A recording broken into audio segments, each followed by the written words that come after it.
was a powerhouse, R&B, soul and neo, soul singer, songwriter and producer, whose rich velvety voice defined an era of smooth, heartfelt music. Born on December 18, 1961, in Columbia, South Carolina, she first gained recognition in the late Lightia Sevier as a member of the Sequence, one of the first all-female rap groups.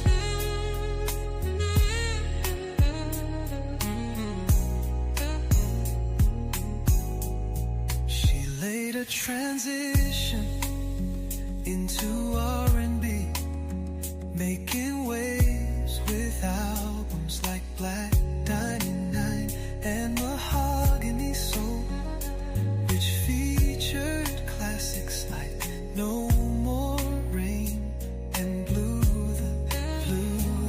Her music blended soulful grooves, deep storytelling,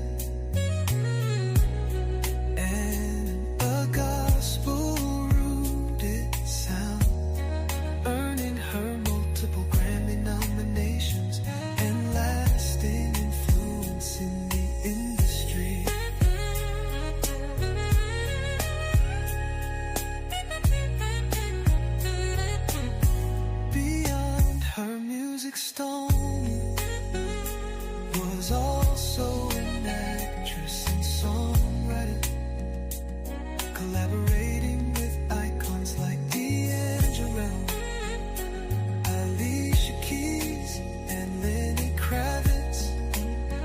Her contributions to neo-soul left an undeniable mark, influencing generations of artists.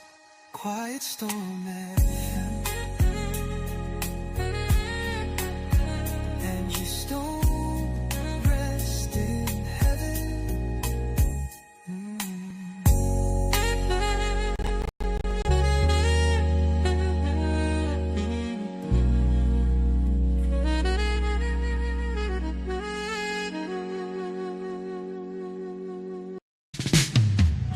Tune in tonight for the perfect blend of classic R&B and the best.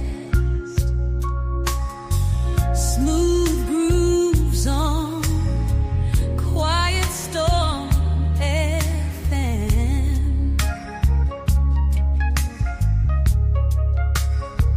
Your night just got smoother. Join us on Quiet Storm FM for 24/7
the perfect blend of classic R&B and the best. Smooth grooves on Quiet Storm FM.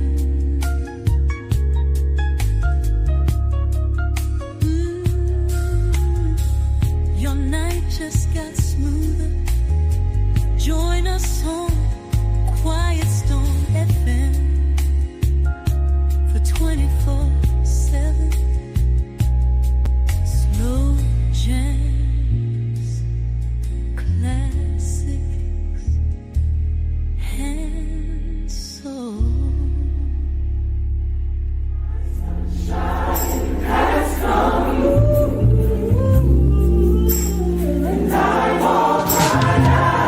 Tune in tonight. There's no more rain in this cloud. My sunshine has come. And I'm gonna cry out.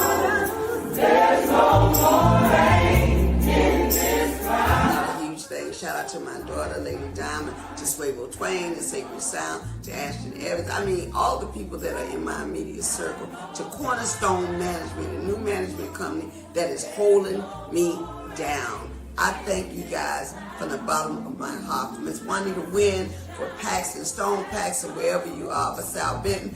Thank you guys so much for being in the clutches with me. LeBeau, Lee Carter Lee, Christopher Williams, Ronnie Lloyd. I mean, I could go on and on and on for the people that are in my immediate 1, 2, 3 circle. But I will stop right here because the night is, we're getting late. Just believe. No more struggle. No more trouble. It's getting better. Just believe. No more struggle.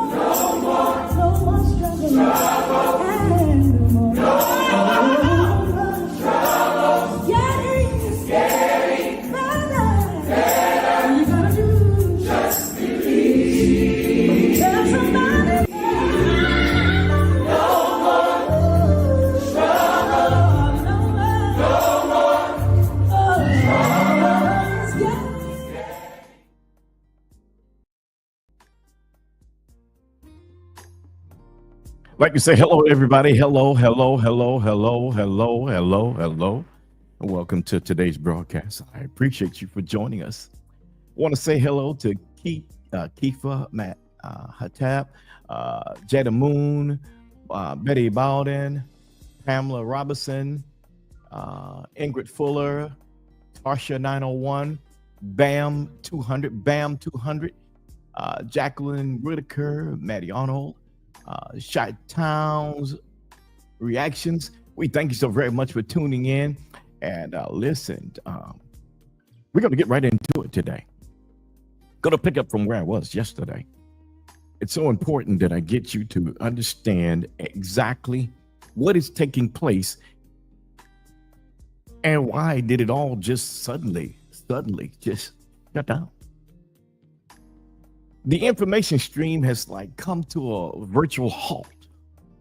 Not that it's not out there. It's just that it appears that everyone just stopped.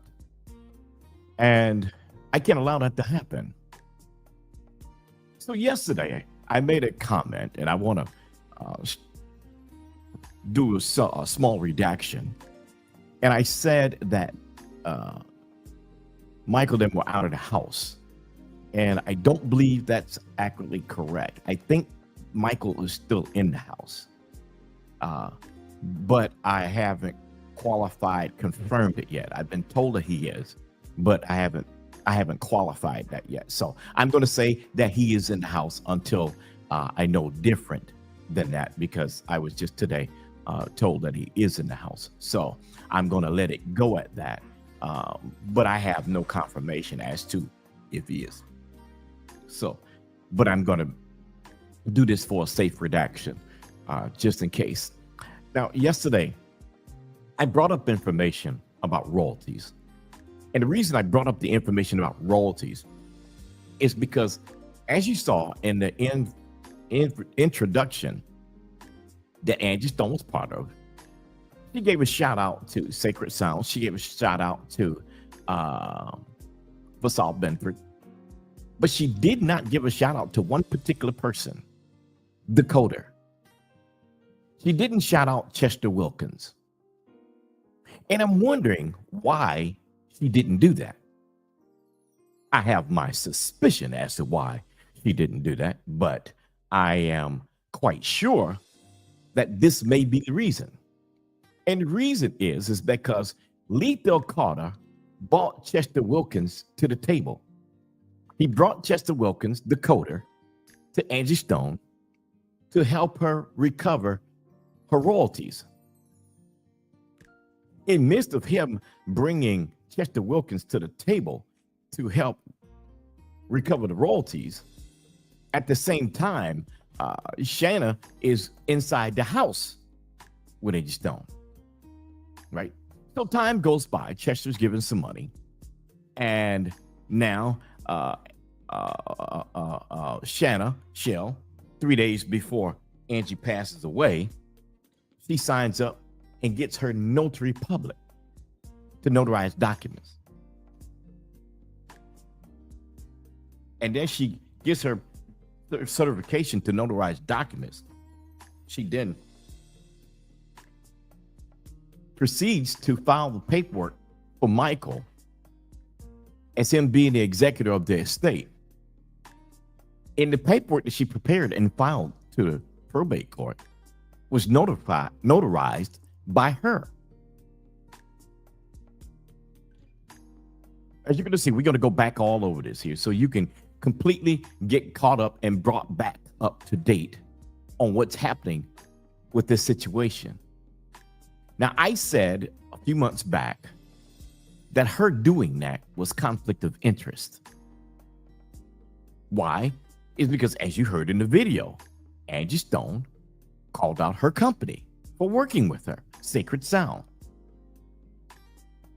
Shana Shell, in that video, was behind the camera, filming, talking back and forth to Angie. If you go and look at the past video that Angie did, you will see that Shana Shell is talking to her, letting her know that the Sorroys are shouting her out and stopping by and saying hello while Angie was live. You can hear her physically communicating with Angie in the video.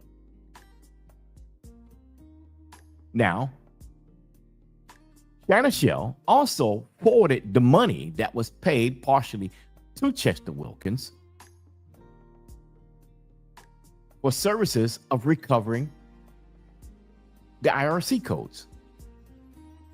Now, so that many of you get caught up and understand who Chester Wilkins is, I'm going to show you information about Mr. Wilkins here, and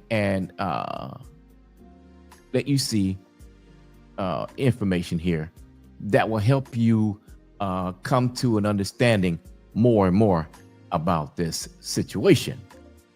Let's add it to the stage here. As you can see, well, let me bring this up closer here.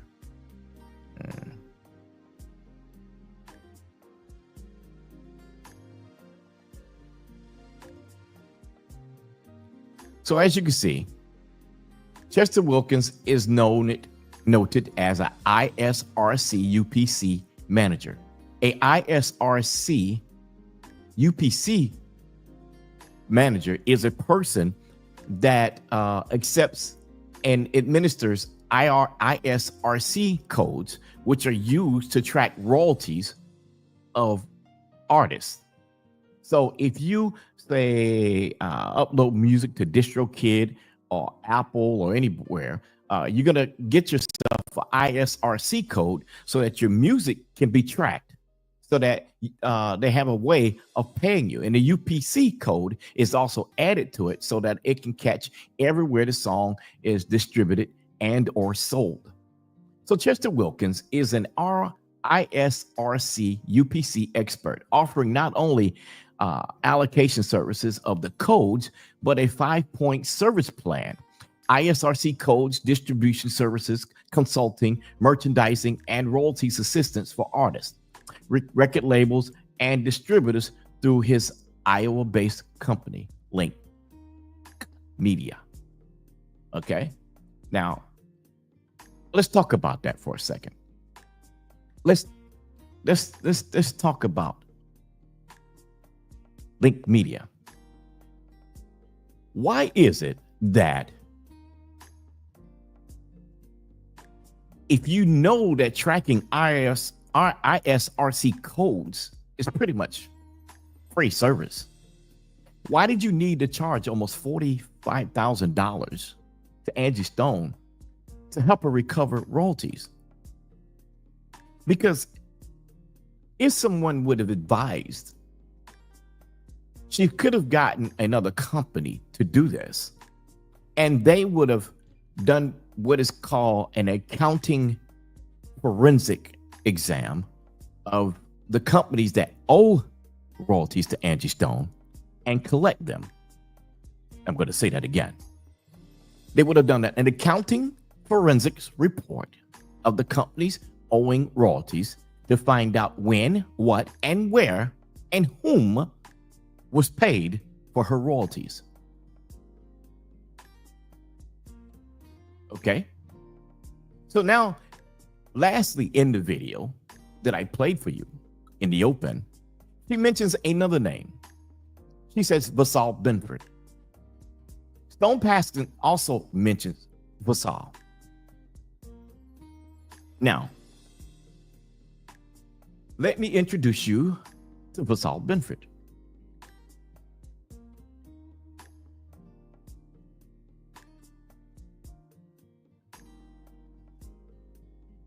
Let's see here. Just be patient with me while I pull this up.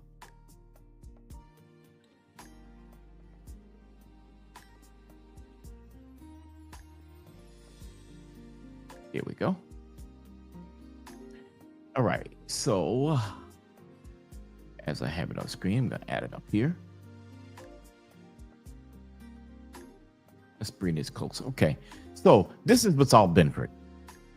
Vasal Benford is a very important individual in the music industry. Unlike the coder, Mr. Benford, Mr. Vasal, is accredited, working with various artists, national artists worldwide. Artists like J-Lo, artists like Justin Bieber, artists, well, I'll tell you what, let's pull it up so that you can see for yourself. Let's do that.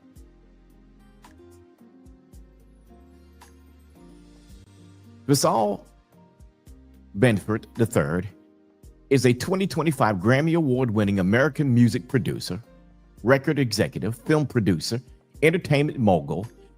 Mr. Benford has stamped his indelible imprint on the music scene as one of the world's top producers, founder and CEO of the TBC Group, a premier multimedia enterprise. In 2024, Mr. Benford landed a platinum hit with the Latin superstar Jennifer Lopez and annual songs titled Rebound. The hit single was a part of a 3-part project documenting Lopez's search for love and reunion with actor Ben Affleck, titled This Is Me Now and This Is Me Now, released February 16th of 2024. So Mr. Benford is by no way a fly-by-night person at all. Not in any form of the factor. In 2025, Vasal Benford delivered a platinum smash hit with EDM superstars Steve Aoki, David Guetta, Sway Lee, and PNP Rock, titled My Life. From 2020 to 2023, Benford was the executive producer of the hit film series After We Collided and After We Fell, currently a commercial success. grossing over 500 million US dollars at the box office. Mr. Benford is presently co-chairman, CEO of Benford and Canton Studios with partner Mark Canton, film producer of the 2018 box office blockbusters 300, Den of Thieves, Immortals, and hit TV show Power. Mr. Benford and Canton Studios capitalize on films, music, innovation technologies, and digital media platforms. You see, so what's all Benford is no fly-by-night, period. He is very accredited. Very accredited. Now, what I'd like everybody to understand is that allegedly the last contract for royalties was not with the coder. It was with, or it is allegedly with, Vasal Benford.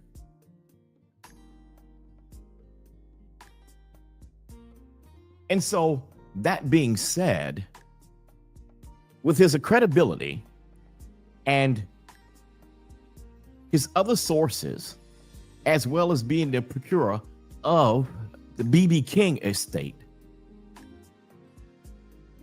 I personally believe at the end of the day that the right thing will come. If he chooses to still remain to do this. I don't know, have not heard. I've not had any communication with him, so I don't know that. So I will be clear to say I have not had any contact with him yet. That being said,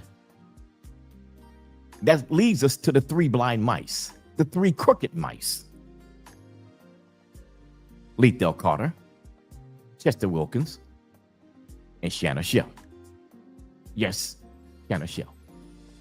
Why am I bringing her to the forefront? Well, as you may know, if you listen to yesterday's broadcast, you'll find out that it is said, allegedly, that she's no longer in the house. She have left the area.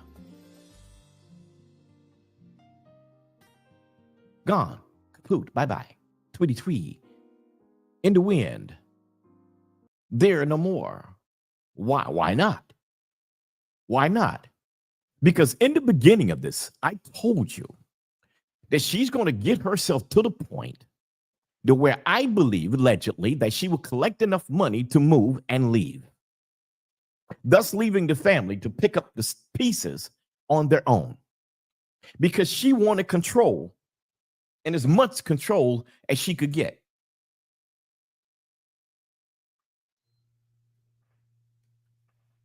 And because she was working so closely with Angie, she had that. And even Diamond said out of her own mouth that she allowed Shana Shell to collect monies on behalf of them because they couldn't do it at the time. Now, whether they can do it at this point, I'm not sure. But at that time, she couldn't do it. I will further say, again, I will repeat, that Shana Shell knew the health situation of Michael, and Shana Shell knew the legal situation of Diamond. And I believe she proffered upon herself to take full advantage of that. She did. She did. People, she took advantage of that. She took advantage of that so that she can place herself in a primary position to control everything.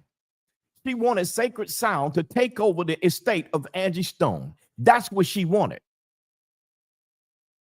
Now, the question is, how much input of that did Lethal Carter have with Shana Shell? This is what no one is talking about, because Lethal set the whole thing up. He distributed the sources so that things He worked the way it is. He distributed Dakota, Chester Wilkins, to getting into Angie Stone's pocket. He distributed Shana getting to the house, allegedly being there with Michael and Angie to do the things that she was doing. Now, did Michael just meet Shana when she moved at the house? No, he did not. Him and Shana was acquainted prior upwards to 3 years, allegedly, filming on YouTube, doing plenty of YouTube videos together with another young lady by the name of Storm. The three of them had a show together. So while Michael was not dismal to who Shana was, he knew who Shana was. But it is my belief that Lethal used that situation to have Shana push up on Michael to get inside the house. Lethal was no stranger to Angie Stone. They would have people to believe in the beginning that she just hired him out the blue. But no, he did know Angie. Yes, Lethal Carter knew Angie Stone. Yes, he did. He knew Angie Stone.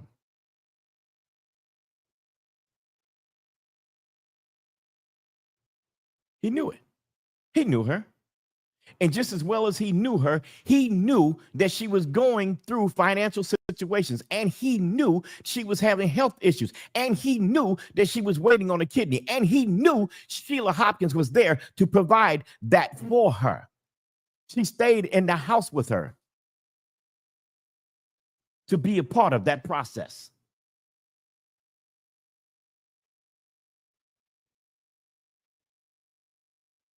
He knew that. He knew that.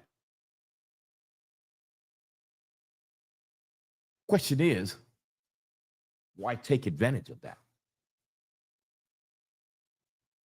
Why do so? I'm not understanding that. I'm not understanding that at all. What is the reason? Why? I'll tell you why.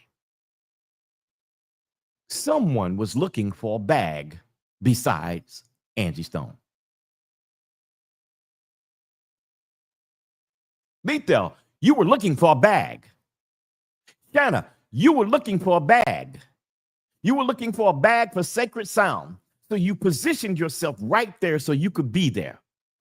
Now, the question is, how ironic is it that this accident takes place on March 1st with a person driving that you hired, Shana Shell, to transport them without proper documentation, without you following up to see how legitimate the company was in having proper insurance to do such a thing of transporting such people as prestigious as Angie Stone down the highway with no insurance coverage?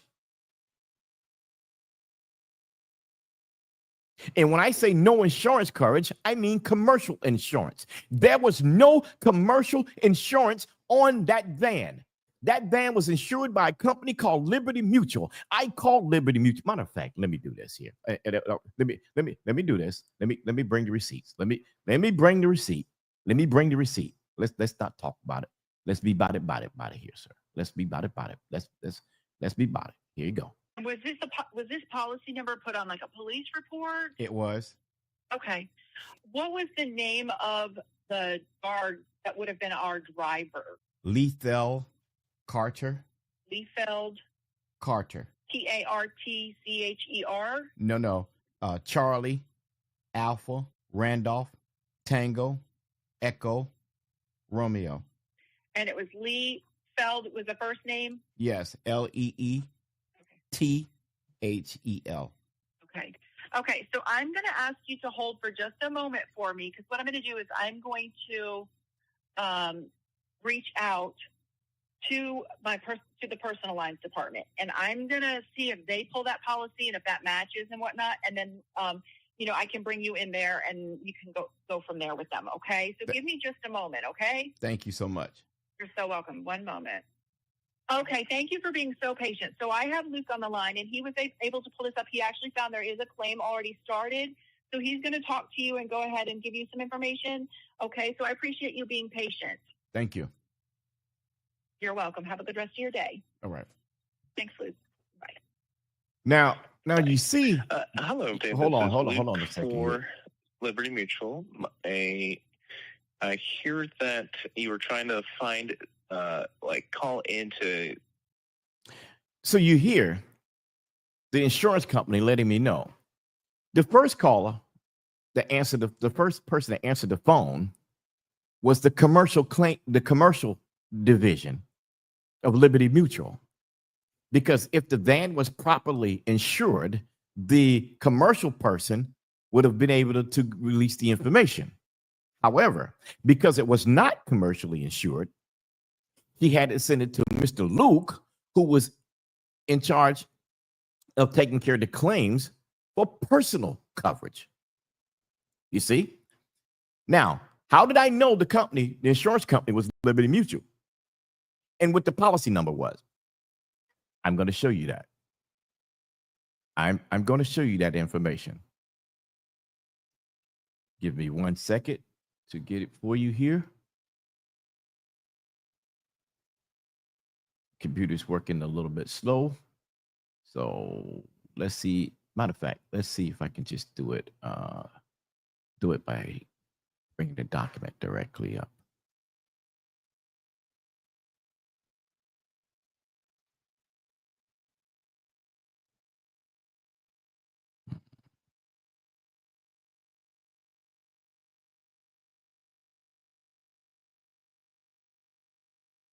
Okay, that's not the document I need. So I'm going to bring it up. Just give me time because I don't want to leave you holding here. So the whole thing is that he did not have the insurance coverage to drive such precious cargo in that van. So now Dante Daly is the second person of interest here because Dante Daly was brought on the trip with Lethal. Dante and Lethal were sitting in the front of the van. Driver, Lethal, Dante passenger in the passenger seat in front of the wall. So Dante makes a claim that the police department took their cell phones and kept them so that they can go through them for the investigation. That's confirmed. That did happen. I talked to Lethal Carter, and Lethal told me himself he had just got his cell phone back, which is about a month and a half later, maybe almost 2 months, that happened. Okay? Now, the thing about Lethal Carter is how possible is it that you could be on probation in the state of Georgia as a first-time offender? Let me pull up the receipt while I'm doing this here.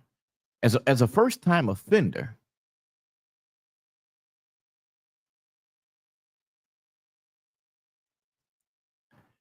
and you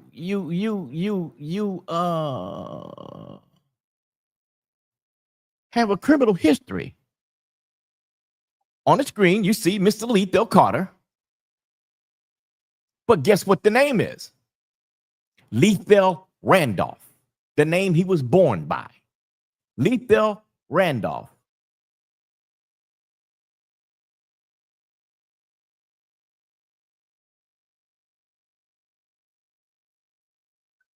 And you can see all of the charges there. It's a plethora of them. Too many to go through. Too many. So now, with that being said, I question the prosecutor in Atlanta, Fannie Willis, as how can you let a conviction go through for Lethal Carter when you know that his name is Lethal Randolph? I asked the state of Georgia, how possible can Lethal Randolph have a new driver's license in the name of Lethal Carter? Can anybody explain that? Can anybody let us know how this happens?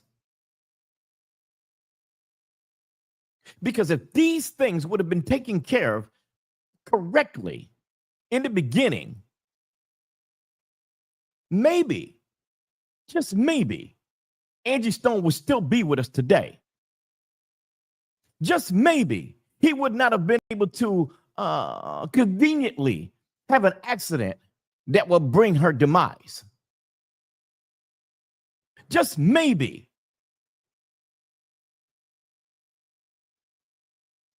But you see, I don't believe the tractor trailer hit her. I don't believe it. Not to this day do I still believe that. I don't believe it. I don't believe it.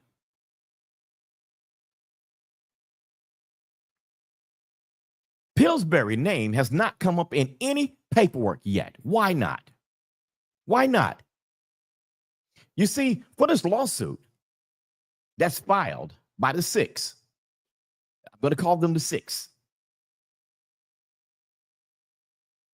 the twins, Ashton, James,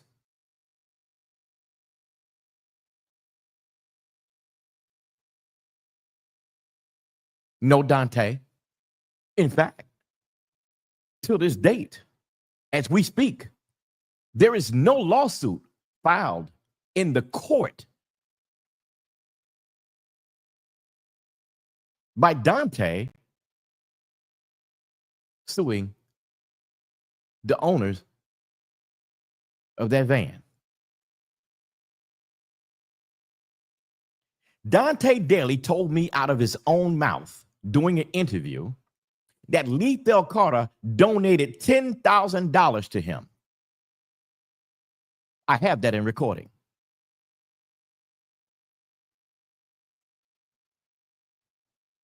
I said I have that in recording. So if they say that's a lie, I will prove it with him saying it out of his own mouth. Lethal Carter gave him $10,000 for a program that he had. How possible could Lethal Carter give $10,000 to Dante? Was that $10,000 out of the $15,000 that was stolen allegedly from Angie Stone at the scene of the accident? Was that the $15,000 that was wrapped inside the Raw Crown bag, purple and gold? Was that it?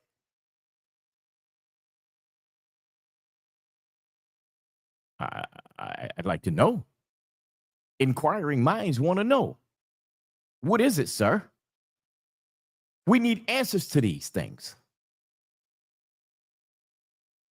And the lawyers for the six, the twins, Rhonda Wills, they have demanded a jury trial.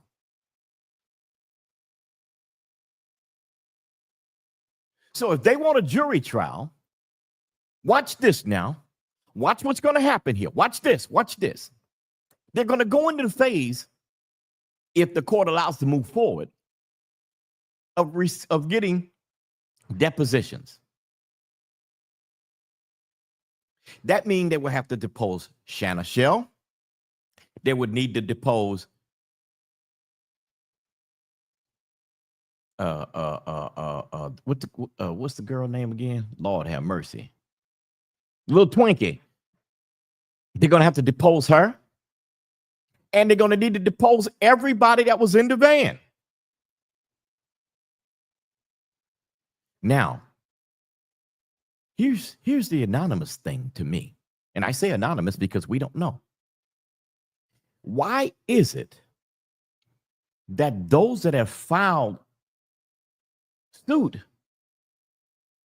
against the owners of the trucking company and against owners of the Sprinter van and against Lethal Carter and against Mr. Robinson, who's in prison and has been in prison since 2023 to this date,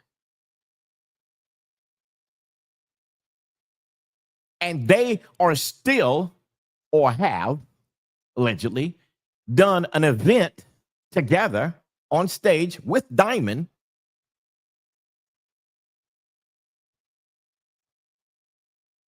Why is it that the family is not part of that suit? Well, the one logical reason is because you're filing suit for personal injuries.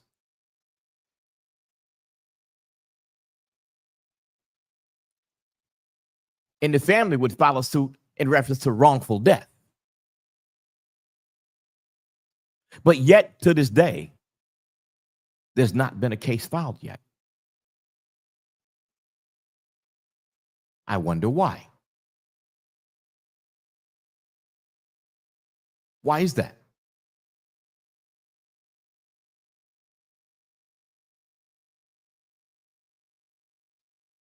Can anybody answer that for me? Why is that?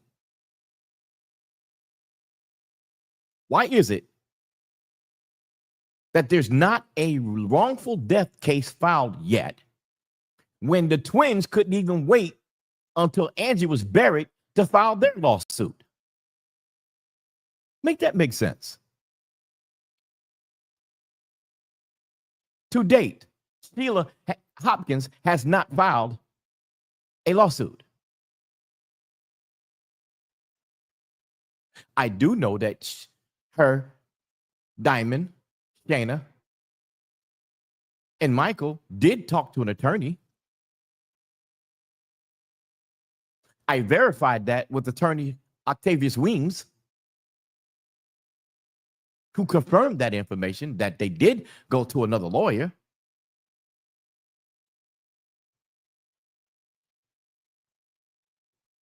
He was willing to do the case, but they didn't want him to.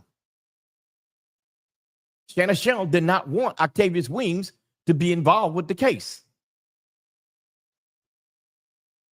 When in fact, Angie Stone herself went to Octavius Weems and asked him to represent Diamond in her current case.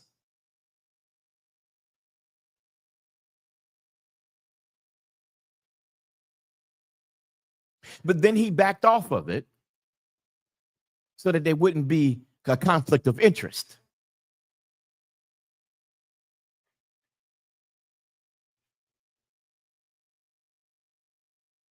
Rightly so. So you tell me, you tell me, explain to me, what's really happening here?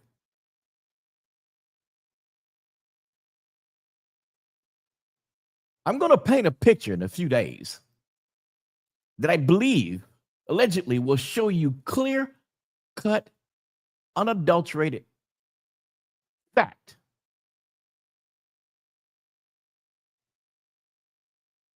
that there may have been a money grab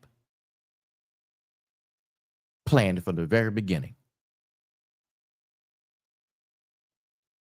But in setting up the money grab, no one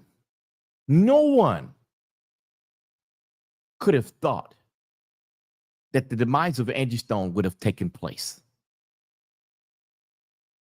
I don't believe that it was meant to be that way, but it ended up that way.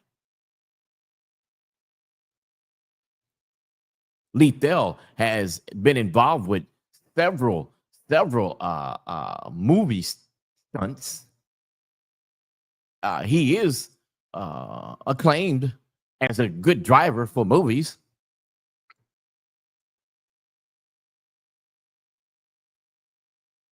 So, what happened that day?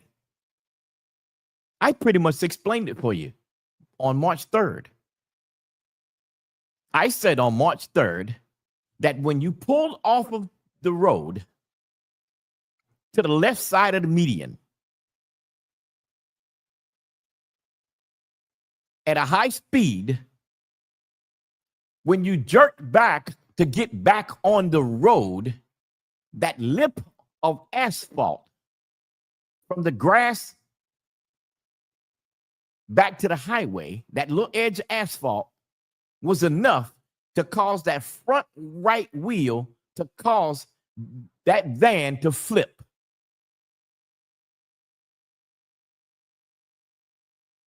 And as that van flipped on its side, it laid partially in that left lane. And as that van laid in that left lane, Pillsbury, some way or another, ended up on the right shoulder of the highway. And as Pillsbury allegedly ended up on the right shoulder of the highway, she gets out of her car, walks across the highway, leaving her child in the car on the right side of the road. As she's on the left-hand side of the highway at the scene of the accident, she's now in line sight of the CSRT truck, or whatever it is, the tractor trailer that's coming up now. And the tractor trailer is seeing this car on the right shoulder, believing, allegedly, that he doesn't have enough space. So he moves over to the left, to the middle of the road, not actually seeing that van as dark as it was, a black Mercedes van with no light showing on it. And it hit it. But how much damage was done before that truck hit the van? See, that portion of the truth lies only with the liars at the police department there in Atlanta, because they did not do a proper investigation, allegedly, on the situation. You see, I don't believe they did their investigation at the scene of the accident. I think that they interviewed people at the hospital. Why do I say that? Because if they would have interviewed the people at the scene of the accident, they would have got proper driver's license and insurance paperwork, and there they would have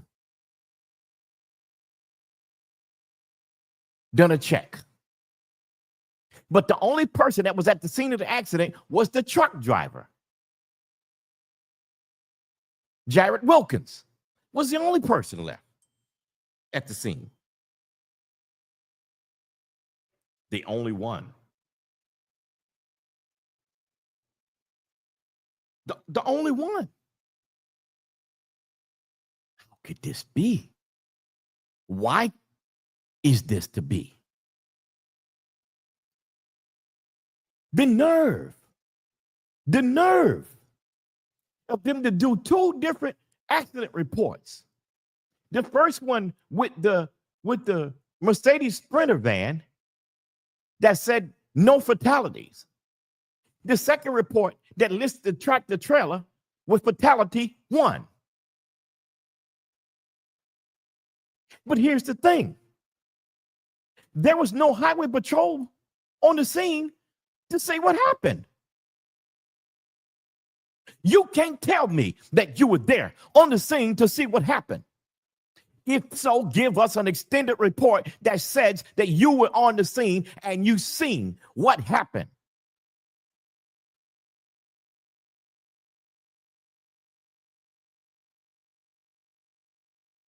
Because no responder got on the scene until almost an hour after the accident, which means that the ambulance got there before they did, the police did,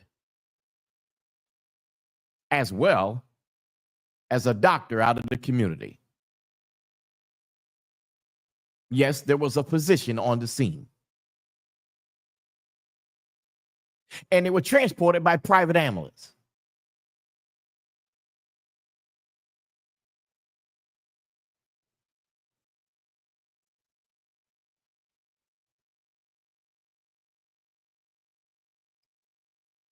How?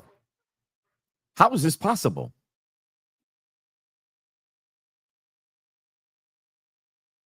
How is it possible? How is this possible? Theoretically, it's not possible, but it did happen. So now you have the state of Alabama covering up stuff allegedly. You have the state of Georgia covering up stuff allegedly. And to further explain that this case is filed in the Georgia courtroom when the accident happened in Alabama. So why are you filing this case in Georgia and not filing the case in Alabama? Allegedly, my belief is because the courts in Georgia are so dirty that they would allow this case to be heard in Georgia when they know jurisdiction should be given to Alabama. Who knows whom? Who is protecting whom here? What is really happening here? What is it? What is really going on? I shall ask this question. What is really going on? I don't understand this. Pillsbury said back in the past months, in the month of March, days after the accident, that because of the family, she removed her videos honoring their wishes. Did anyone in the family actually talk to Pillsbury? Does anyone in the family actually know Pillsbury?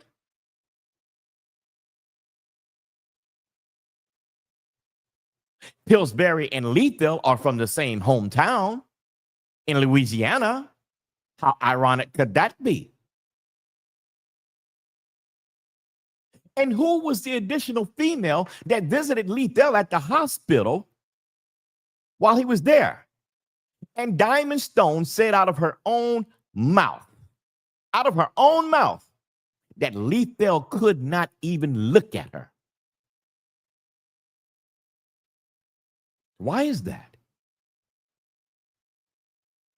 I would want to at least say I am sorry, something of comfort to the family that such a tragic event had just occurred that he was part of. Make that make sense. Your heart was so hardened that you couldn't look, but I think guilt allegedly was all over you, sir, and that's what prevented you from being able to do that, sir.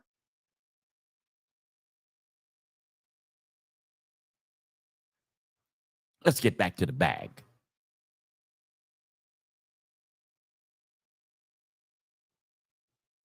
The twins looking for a bag, getting the others to get in on a lawsuit with them.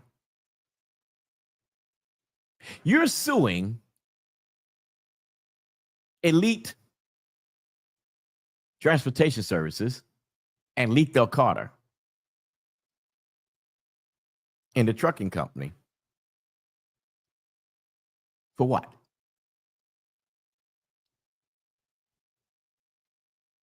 What injuries did you guys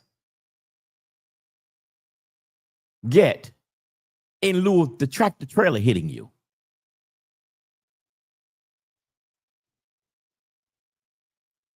It is said allegedly that you all were out of the van. It was said allegedly by the testimony of Sheila Hopkins that she was the last person in the van. She said that she was the last person in the van. She said that Angie was not in the van when she was in there when they pulled her out of the van.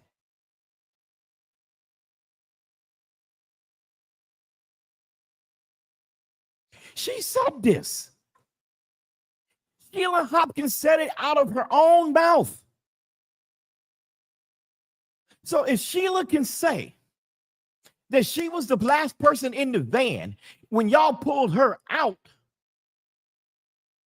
how could the rest of you been hit by the tractor trailer still walking and talking? What's really going on here? And if the tractor trailer hit you in Alabama, why did you not file suit in Alabama?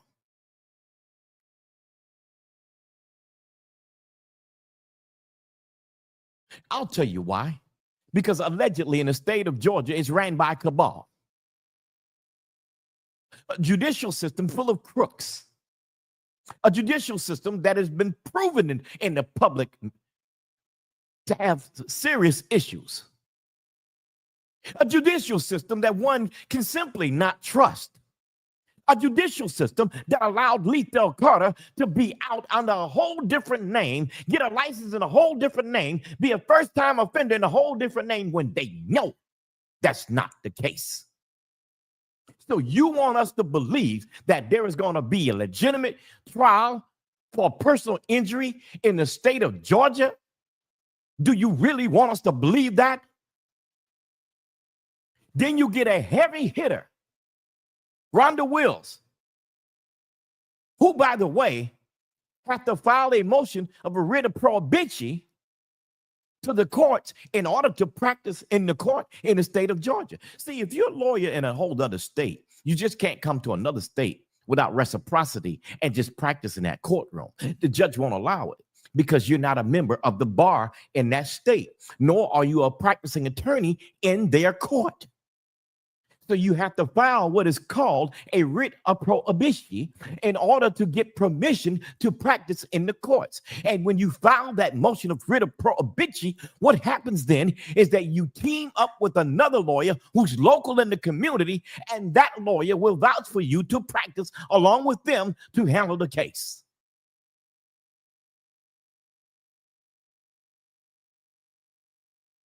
That's how that goes. That's how it goes. So you get a classic ringer from out of the state. And I'm not calling Rhonda Wills a ringer at all by any means. I said that, but let me be clear. A high-profile lawyer, a TV judge, to represent in a case like this. My question is, how and who referred Rhonda Wills to the six in the van to file this lawsuit? Who did that? Who did that? Who did it? Can somebody put in the chat who did it for me? Who did it? Who knew? Who gave the information? Who advised? Who advised? Not the insurance company, but the attorneys that are in the state of Georgia, their specialty is dealing with accidents with high issues of brakes and all that stuff, dealing with tires. But that ain't this case, allegedly. It is my belief that that's not this case. It is my belief that it was flipped, and it was flipped professionally. And that's not the only vehicle that Lethal Carter drove that was flipped, allegedly.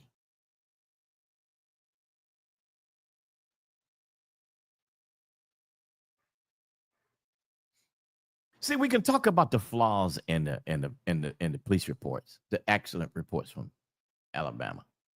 We can talk about the flaws in the investigation. But I think that it's more flaw and more dirt coming from the state of Georgia than there is coming from the state of Alabama. Because at least somebody in Georgia is saying, I think we have a bag.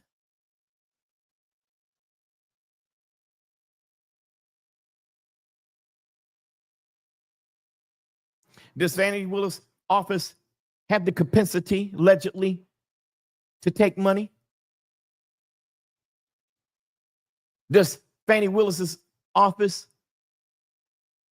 allegedly have the capacity to use money in the wrong way? The media thinks so.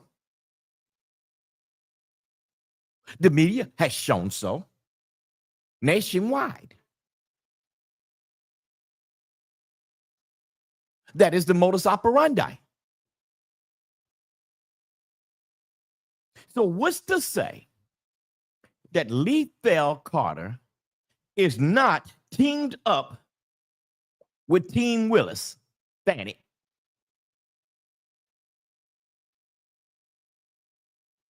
and Team whoever else is in the cahoots with her as a judge to take this case to keep it in the jurisdiction of Georgia? Who is it? These are the questions that we really need to ask. Why do you have jurisdiction? The embarkation of the trip took place in Georgia, but the accident happened in Alabama. The concert happened in Alabama. They went to the hospital in Alabama. The truck hit the van in Alabama. So how does Georgia have the authority to listen to a case that happened in Alabama?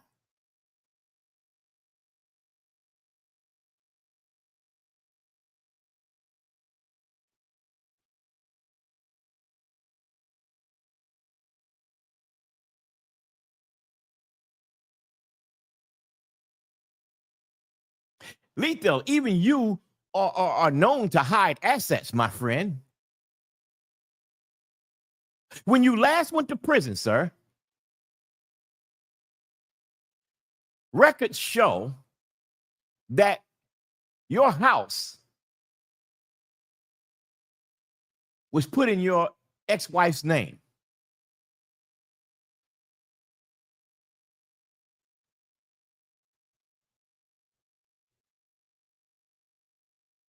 And when you got out, you tried to go back, but it wasn't yours anymore.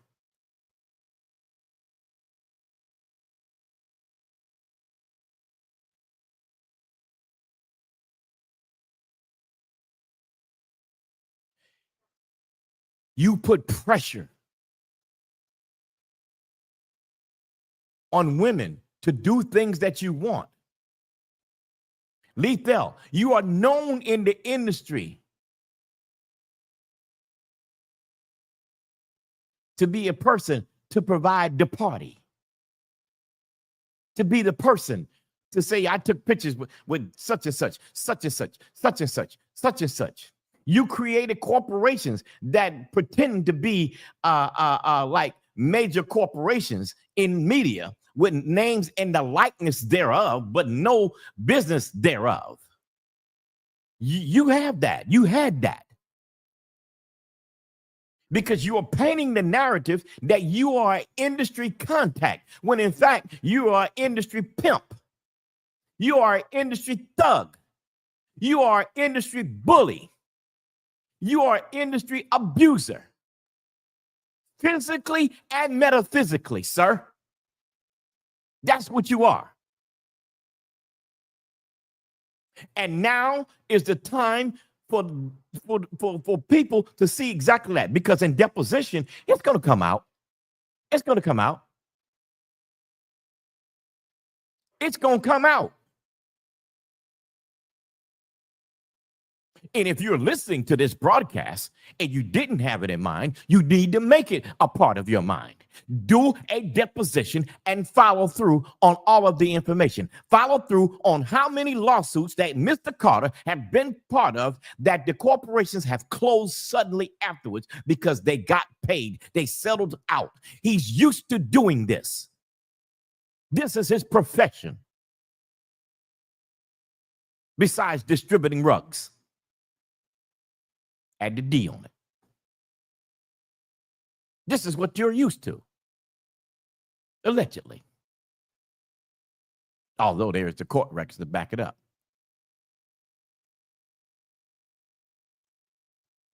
Somebody is thinking that there is going to be a big payout from Mercedes-Benz. But let's take a look at that for a second. Let's take a look at that. Let's say that there is a bag to come from Mercedes. I can't see how, but let's say that there is. You did not have enough coverage on a Sprinter van. Thus, I don't know how the insurance company is going to pay the claims that it can pay because there's not enough coverage for it.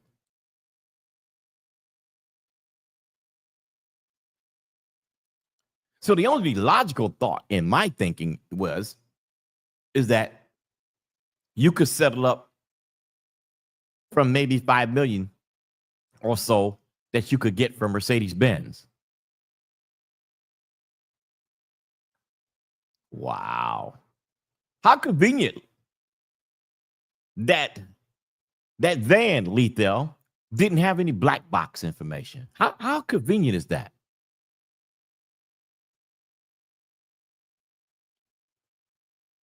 Because if there was any mechanical issues with the tires on that, it would have registered in that black box.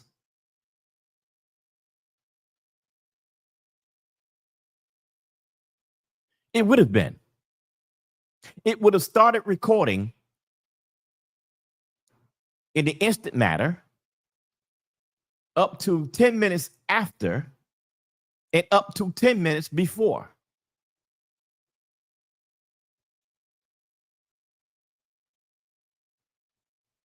In fact, I never even heard of anybody picking up any of the boxes from the lot that the vehicles were taking to.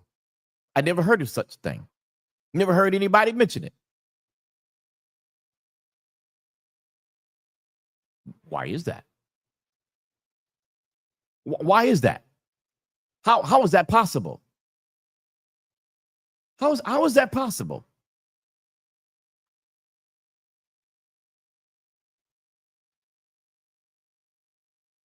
But the most despicable thing to me in all of this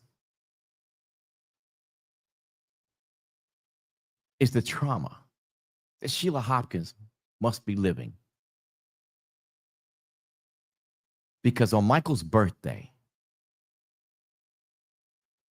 Angie Stone got approved for the kidney transplant.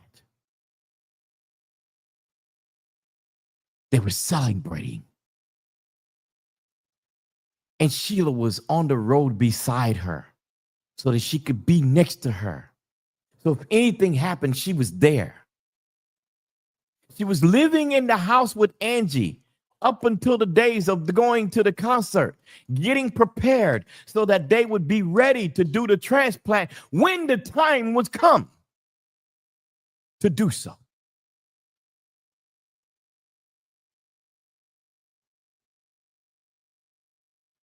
But on March 1st, on that day of despair, those hopes and those dreams of reality dissipated because of someone's possible greed, because of someone alleged maybe greed.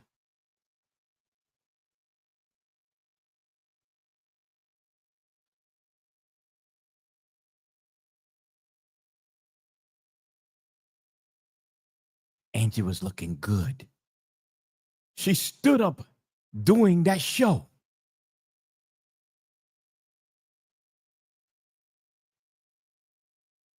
She told us prior to the show that she wanted her coins. She wanted to collect her coins. And no one now is talking about her coins. No one now is talking about how she's going to get her coins. No one talking now about how they're going to get her coins. No one is talking now about when those coins will take existence and get put in the state of Angie Stone.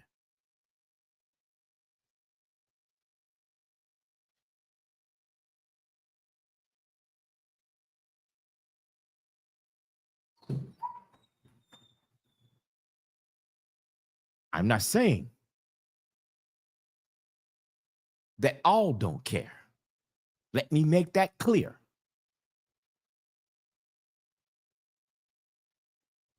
because there is nothing negative that I can say against the Benford group. Nothing at all. I have no illegitimate statement to proffer against them whatsoever. I have no illegitimate statement to proffer against Vasal Benford whatsoever. I've not found one. I've not found one negative jot, nothing. So I can't say it.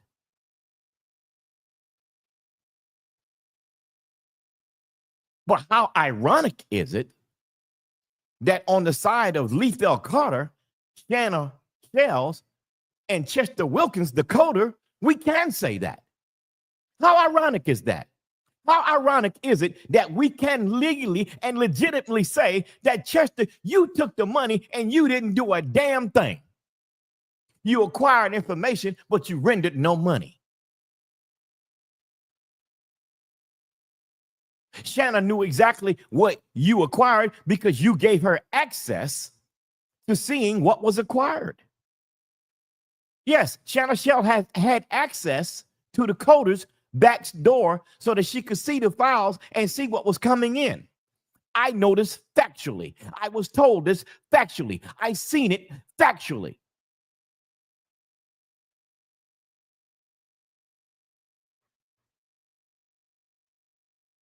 Yes, I saw it with my own eyes.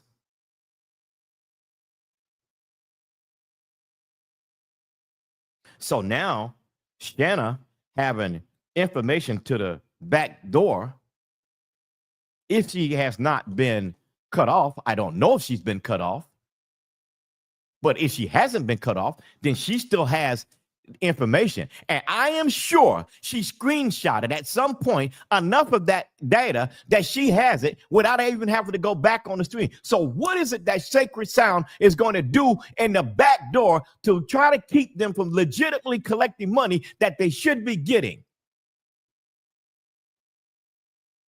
And how can anybody follow up what she's doing? Because she ain't around. I told you this was going to happen. I told you this was going to be a setup. I told you that she was going to lead to this point at some point. But nobody agreed with me staying on her so hard. Nobody. They wanted me to back up off her. Nobody. They just wanted me to give her slack. They wanted me to give her some respect. So what I did was I respected the wishes of Diamond. But I did say to Diamond, I will reserve my opinion. And I did. And I kept my opinion. And my opinion became facts. Allegedly. I tried to help you avoid this. I told you then, when you had a chance to cut it off at the filing of the paperwork to the court, to the probate court, that it was wrong, and you could have corrected this then. Because she compromised herself by notarizing the very same papers that she filed. You could have gotten someone else in your family to take cash apps. You could have gotten someone else in your family to collect the money on behalf of your mother's estate. You could have hired an attorney to do that. You could have hired an accountant to do that. Why did it have to be Shana Shell? How and why possible could that be that you would allow such a thing to happen when you were firmly told to be cautious? You were firmly told, don't trust it. You were firmly told, dot your I's and cross your T's.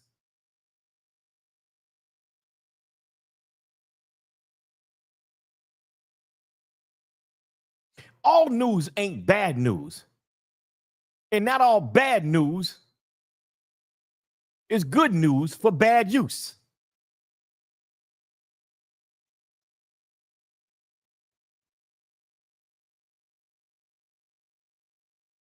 Now, we must all rally together to find out, to petition, to see where this this investigation lies and to find out why somebody has not been criminally charged for taking $15,000 at the scene of the accident. That is a felony.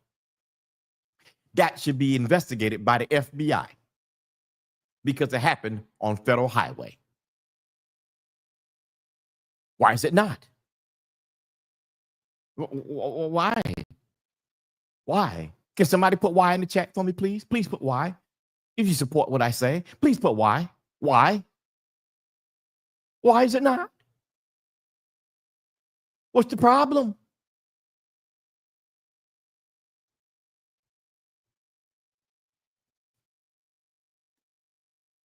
Meanwhile, you put a hit piece out to shut the mouths of people, and all of a sudden, everybody stopped talking. All of a sudden, nobody got anything else to say. All of a sudden, it's silence. Why? Why? I'm not placing blame on anybody. I'm just asking the question why. Why such a queen should be left out by herself? Why should the queen's family be left to seek this thing by themselves? Why should the queen's family be left out? Because nobody in no media format anywhere cares enough about Angie Stone and her family to track the money down. Why? Why?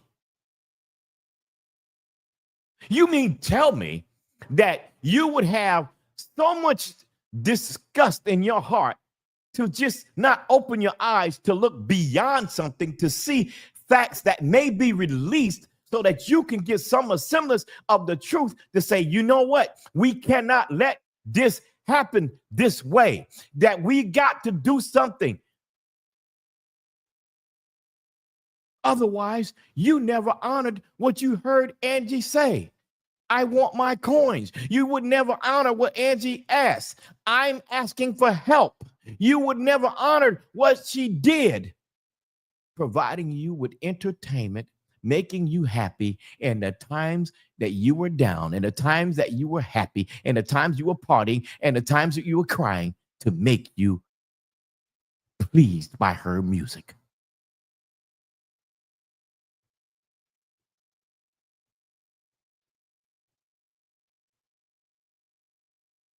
Friends, people that have worked with her for years, silence. People that have lived in the house with her for years, silence. Too afraid to talk. Why? Why? Why? Whom are you afraid of? Do you know something that we don't know? Why is this? You're a friend of Angie's, but at the same time, you are quiet. I would hope that my friend would care enough about me to want to know what happened to me in case something does happen to me.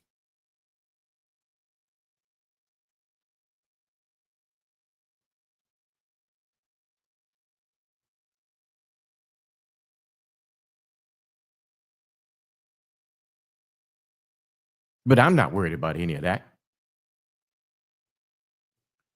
I'm not worried about any of that at all.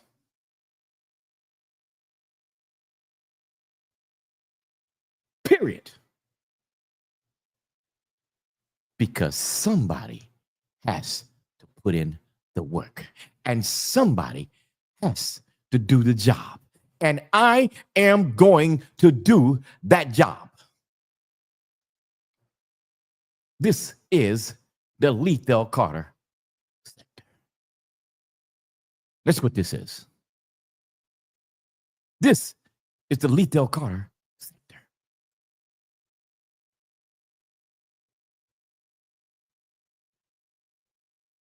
She asked for your help.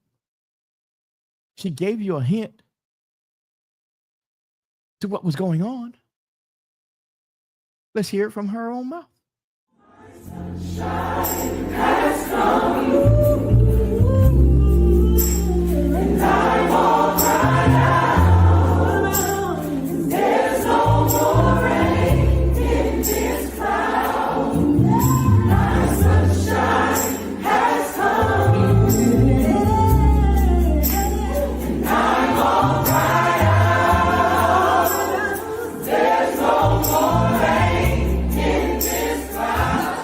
Shout out to my daughter, Lady Diamond, to Swaybo Twain, to Sacred Sound, to Ashton Evans. I mean, all the people that are in my immediate circle, to Cornerstone Management, a new management company that is holding me down. I thank you guys from the bottom of my heart. For Miss Juanita Wynn, for Paxton, Stone Paxton, wherever you are, for Sal Benton.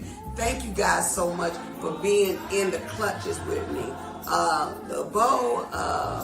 Lee Carter Lee, Christopher Williams, Ronnie Lloyd. I mean, I could go on and on and on for the people that are in my immediate 1, 2, 3 circle. But I will stop right here because the night is, we're getting late.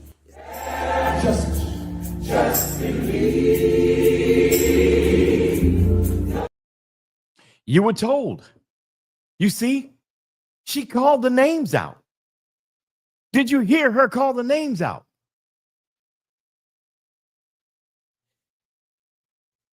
Now, in the first week of her passing, there was an 8-part series that came out. And in that 8-part series, you were giving vital information that led you up to believe what was happening. In that 8-part series, you heard the name Shana Shell. In that 8-part series, you heard the name, I believe, Lethal Carter. In that series, you heard the name Decoder. Now, I'm telling you who Decoder is. Decoder's name is Chester Wilkins.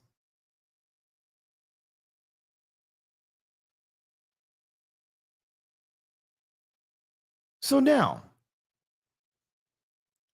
Decoder files paperwork to the probate court as a debt against the estate for the money that he charged Angie Stone that he didn't even do the work. What money did you collect? What royalty check did you collect?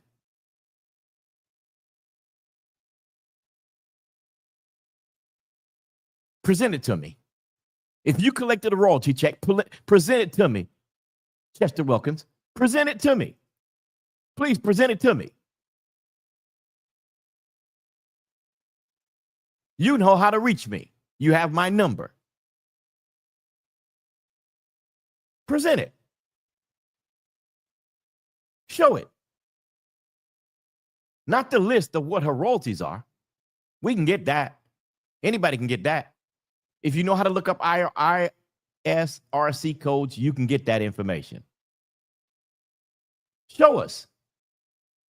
Show us the work that you did. Show us the work that you did. Your name was the only name that she left out of the names that she named. Your name, Lethal's name, but she mentioned Shana Shell. I can tell you that she was going to clean house when she got back.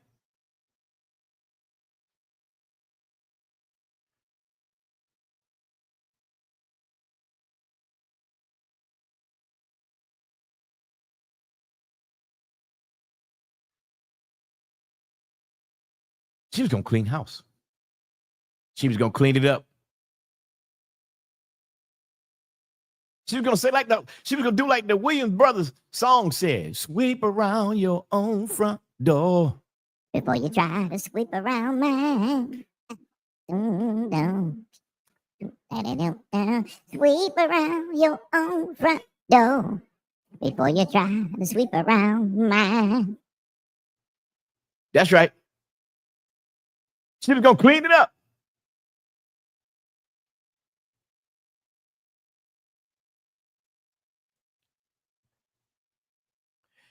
I'm going to show you where some of Angie's royalties got auctioned off while she was living. While she was living, they auctioned off her royalties. Now, there's one other name that I didn't mention that I will be bringing up tomorrow involved in this royalty fiasco.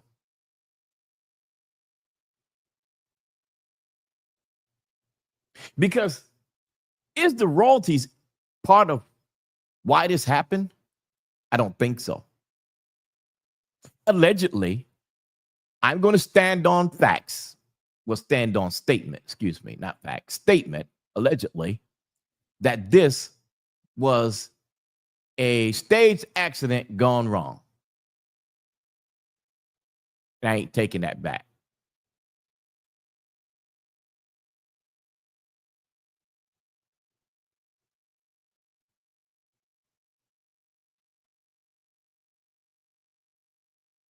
I'm not taking it back. I'm not.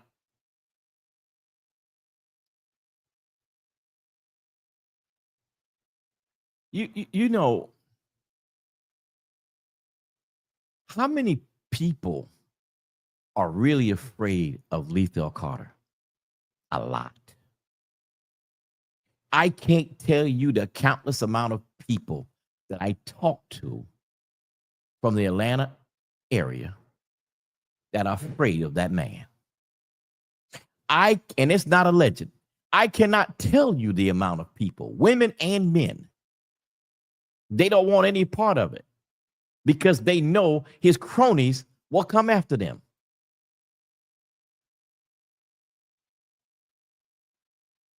Well, why ain't you scared? Yogo. Yogo. Stick your head up, Yogo. Yogo.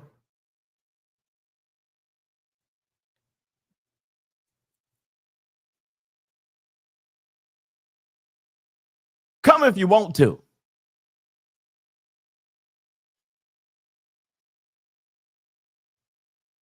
I ain't scared. Not at all. Not the least bit. Not the least bit.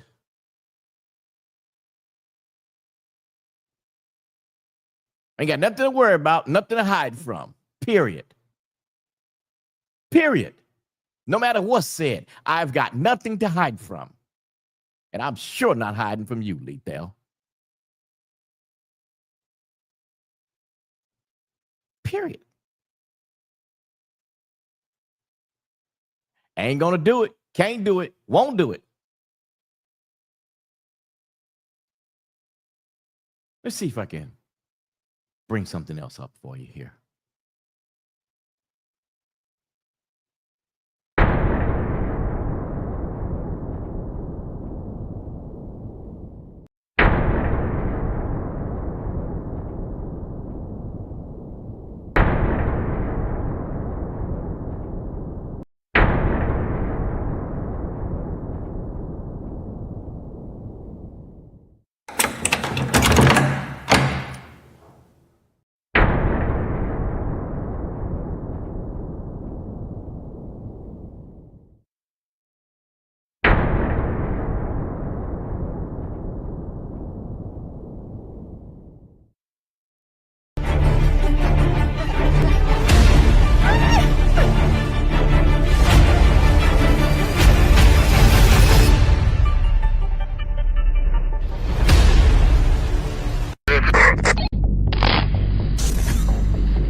All units, please respond. 1022 Cummings Way.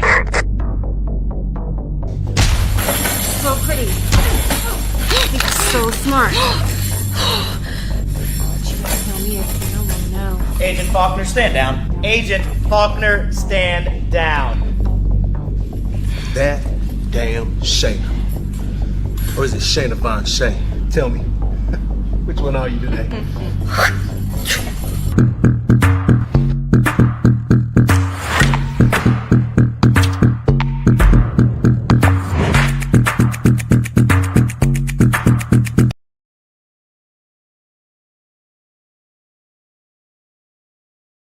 You see, I'm showing you the facts. What you just saw there is video of Shana wanting to be a star.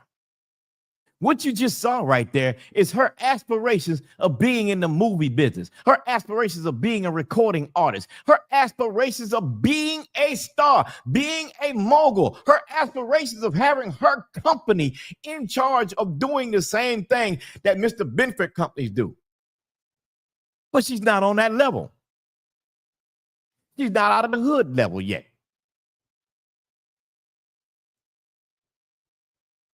She ain't there. Sacred Sound is not on that level. And you can see in that video, which was taken 3 years before March 1st, that Michael is in that video with her. So they can't say that Shana didn't have any knowledge of Michael before she went to the house. That is a bold-faced lie.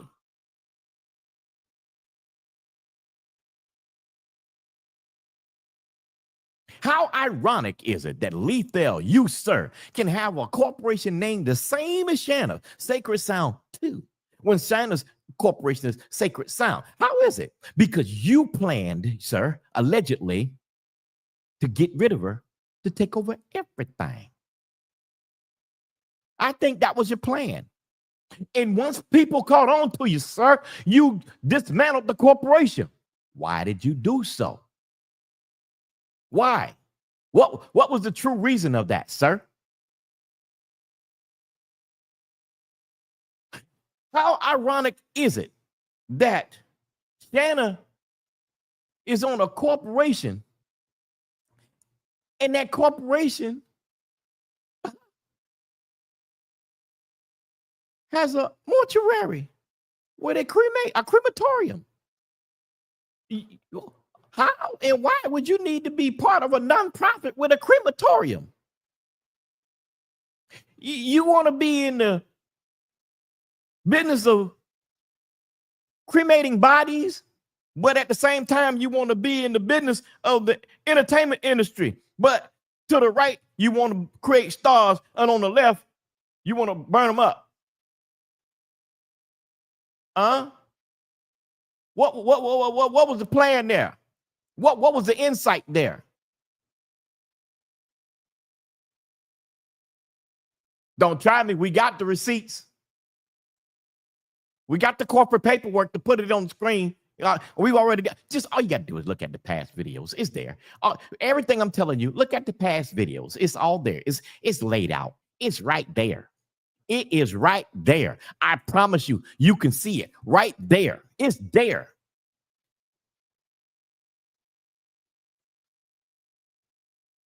In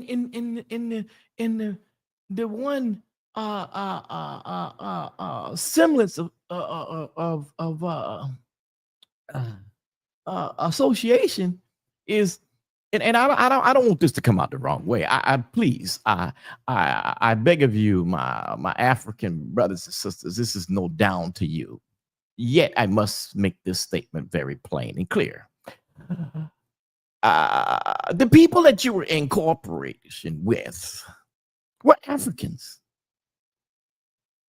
That makes sense. Both Shana and Lethal. Make it make sense.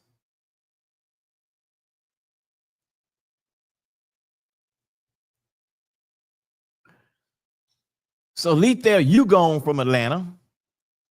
And Shana, you gone from Atlanta. Now, Lethal, I believe I know where he's at. But Shana, are you in Jamaica? Are you in Jamaica, Shana? Hey, man. Are you in Jamaica, man? Are you? You and your daughter? Are you in Jamaica? Huh? Jamaica Ma, are you? You do realize that if the courts want you to come back to the U.S., Jamaica will send you back. You are you aware of that? Or maybe you think just because it's a civil proceeding that they won't compel you to come. If the judge deems your deposition worthy to the case, yeah, I think they will see to it that you come back. Not sure, but I think they may would.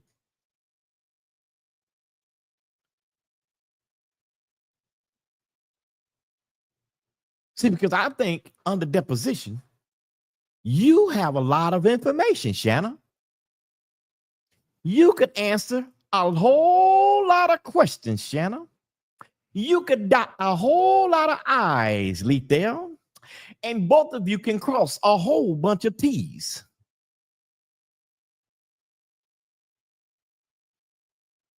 Because allegedly, I believe the both of you were working together.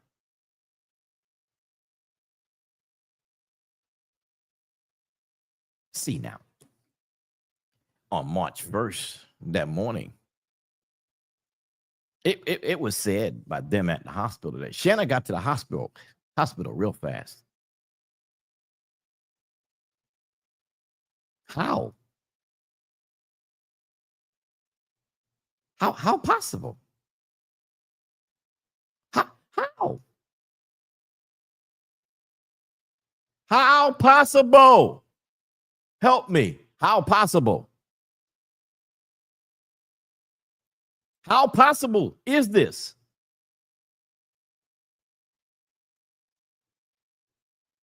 You see, Diamond and her daughter got up early in the morning and they got on the road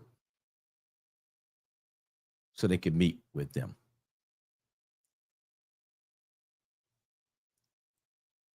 And Diamond's daughter said at the services that her mom got the call about 6 a.m. and she had to pull over on the side of the road. And they told her what happened. Thus, at 6 a.m., Diamond began the journey to Alabama.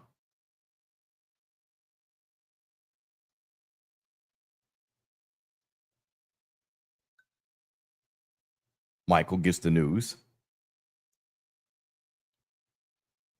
He heads to Alabama. So they all meet at the hospital.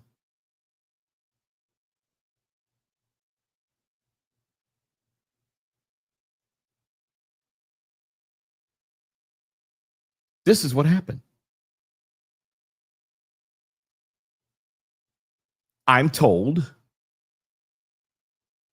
that Shanna, along with Lethal, went back to the scene of the accident. Why? Why is that?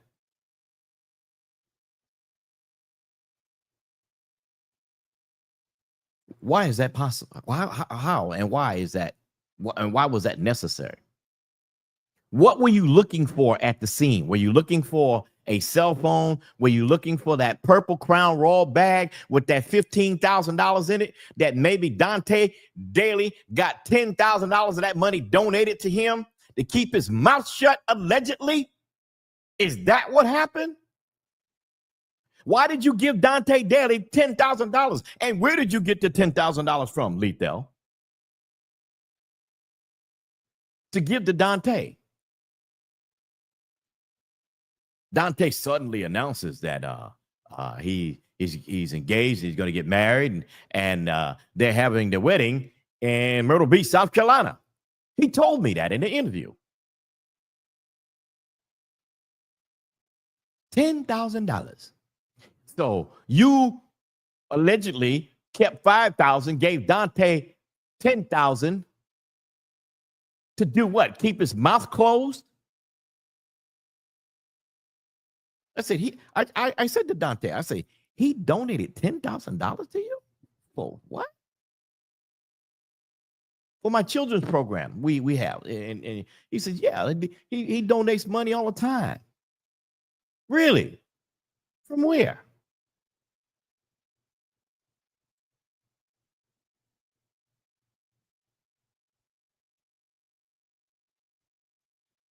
I was told by another authority close to the family that occasionally Dante did do things with Angie Stone, but he had nothing to do with that trip, period.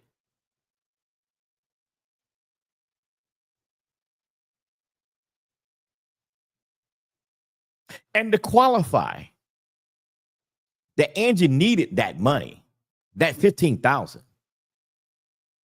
I'll share this with you.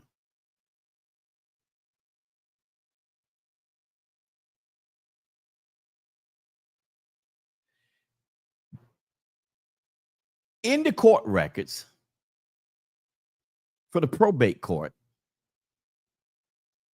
there was a company that filed action because they paid in advance for a show to be done, but Angie, because of her health, could not do the show. So they wanted the money back.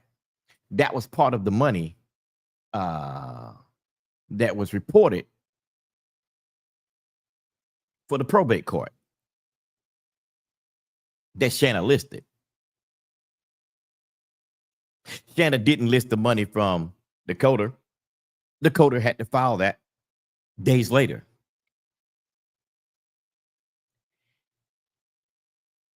She didn't list any of the money from the websites where there was money coming in from. She didn't list any donations that may have been given to the estate. Because whenever you file for probate, you have to give that information. But Diamond made it plain and clear.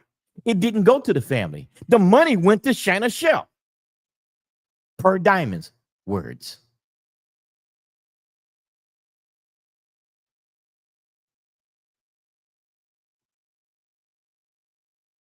So there's no accountability. There was no accountability for the money. Because Shana had it.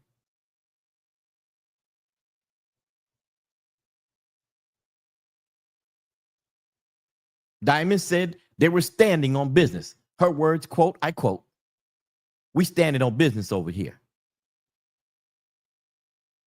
That's what I was told. We standing on business over here.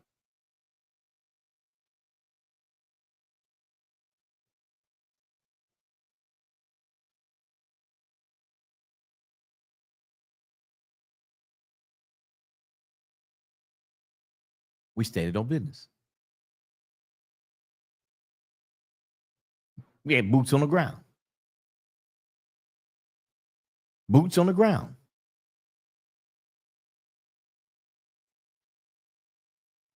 Boots on the ground. So at least everyone should be putting a bolo, be on the lookout for Shana Shell. Because we need to know exactly where she is. We need to understand why she left.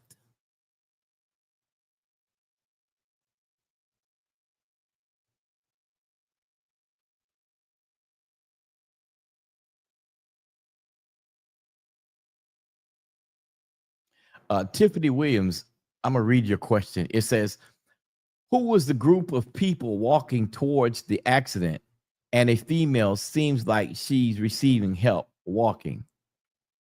Well, I don't know factually because I wasn't there, but Sheila Hopkins said that she was given help walking. So that's about the best answer I have, Tiffany. I can only go by what Sheila said.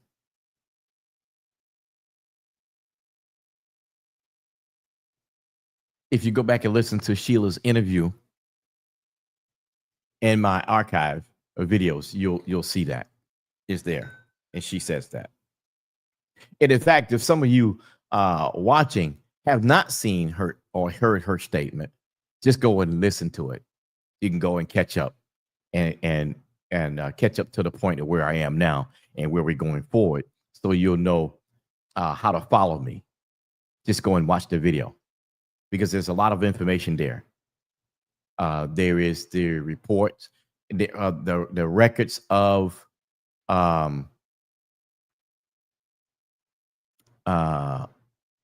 what video disappeared, Tiffany?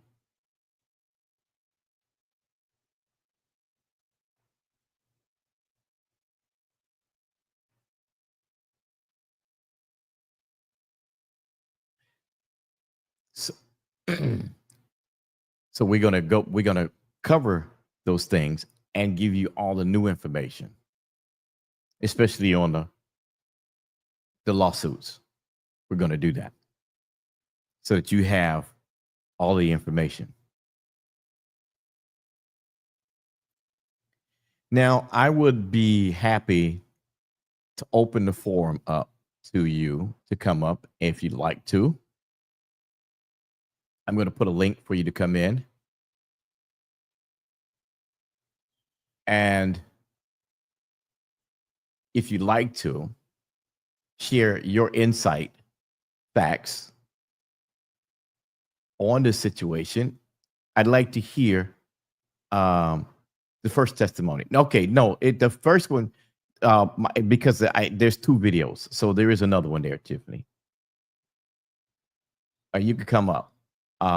You don't have to show your face on camera. I won't put your face on camera. However, I do need to see your face coming in the chat, the back room, so before I put you on. But your face will not show up on the camera at all on the screen. Okay. So if you'd like to come up and share your thoughts of where things are, I will ask you to follow these simple rules. Do not mention another content creator. Don't mention another content creator's page. We're not doing that. We're not having that conversation, period.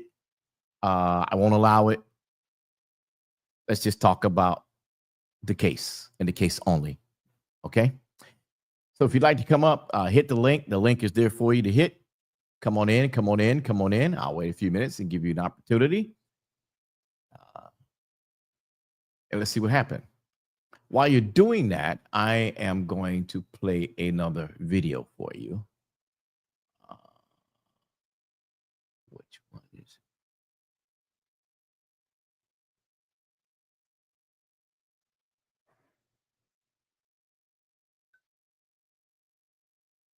Here we go.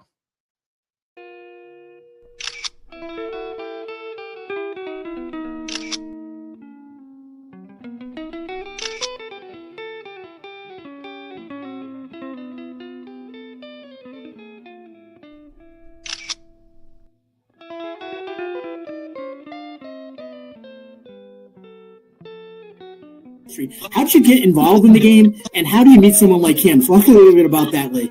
Well, actually, game, like I said, I learned a lot, and I learned I would meet people that worked in financial facilities that didn't feel they were making enough money, but they were handling all of this money.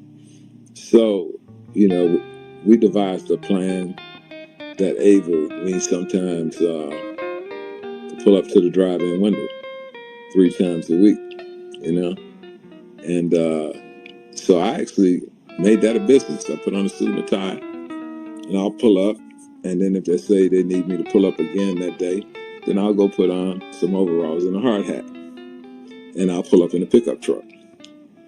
So those were ways that I was able to get money, and then I ventured into the drug game,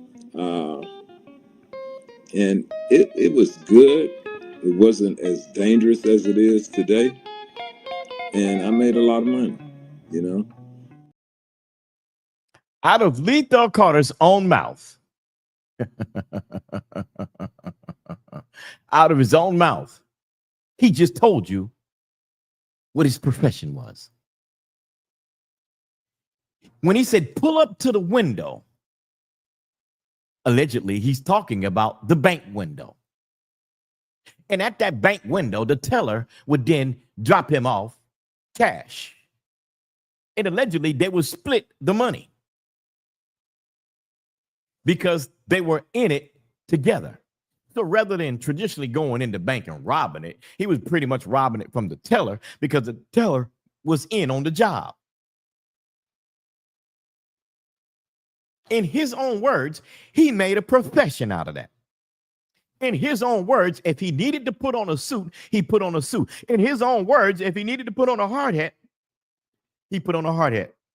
In his own words, if he needed to dress down, he'd do so. In his own words, the rug game got too tough and too rough in these days and time, so he had to slack down on a little bit. No, you had to slack down on a little bit because you got that 9 years and 9 months sentence over your head, sir,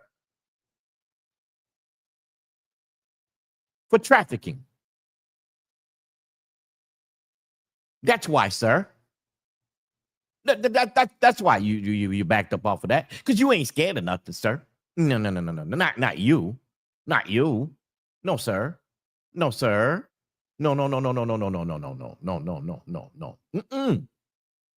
No. You were robbing banks with help from the inside.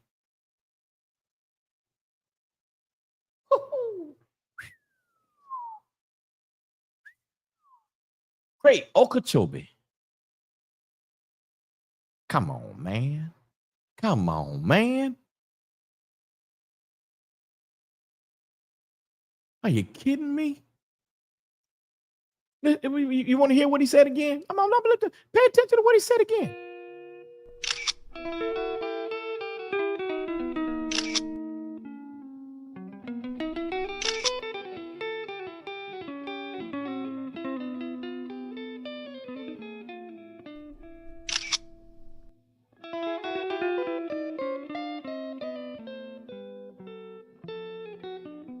How did you get involved in the game, and how do you meet someone like him? Talk a little bit about that, Lee. Well, actually, game, like I said, I learned a lot, and I learned I would meet people that worked in financial facilities that didn't feel they were making enough money, but they were handling all of this money. So, we devised a plan that able me sometimes to pull up to the drive-in window 3 times a week, and so I actually made that a business. I put on a suit and a tie, and I'll pull up, and then if they say they need me to pull up again that day, then I'll go put on some overalls and a hard hat, and I'll pull up in a pickup truck. So those were ways that I was able to get money, and then I ventured into the drug game, and it was good. It wasn't as dangerous as it is today. It was good, but it wasn't as dangerous as it is today. Imagine that. People, please understand the type of monster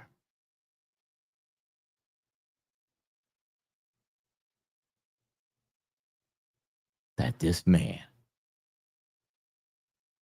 really is. And if this man had no problem hitting banks in broad daylight through the drive-through window, do you think for one moment that he didn't have something to do with creating an accident that caused the demise of Angie Stone? Do you think that for one moment that this is a man that would get in a vehicle and drive it across the country without proper paperwork?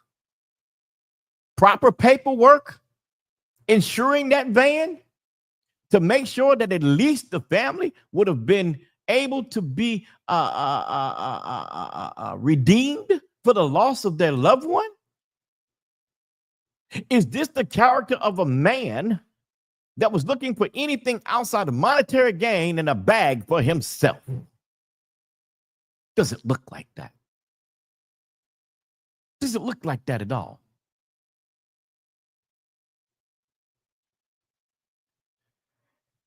Doesn't this look like the man that would go to a hospital quickly just to get by an ID check? Thank you, Ingrid Fuller. I was about to say it. You see, they didn't investigate it on the scene, so they investigated it at the hospital. So they didn't get it. They didn't do a proper ID check on him or Jared Wilkins. That's why there's 2 police reports. That's why. That's why.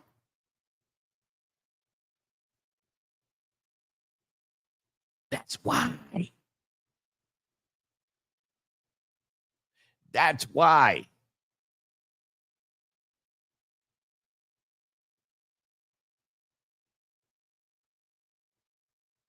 So I'm going to say to you in close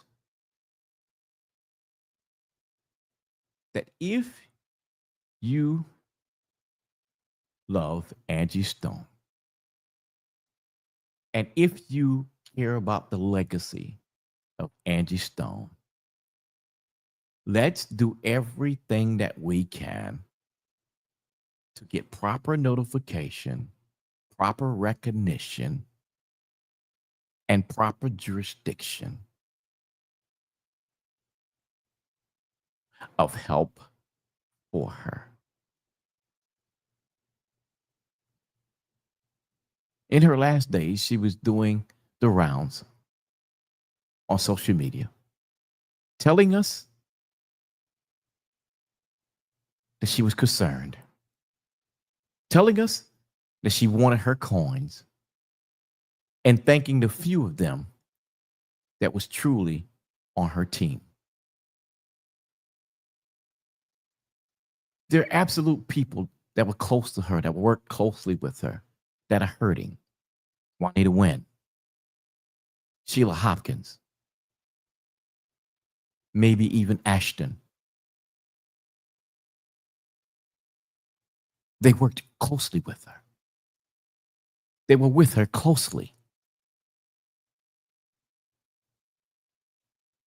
And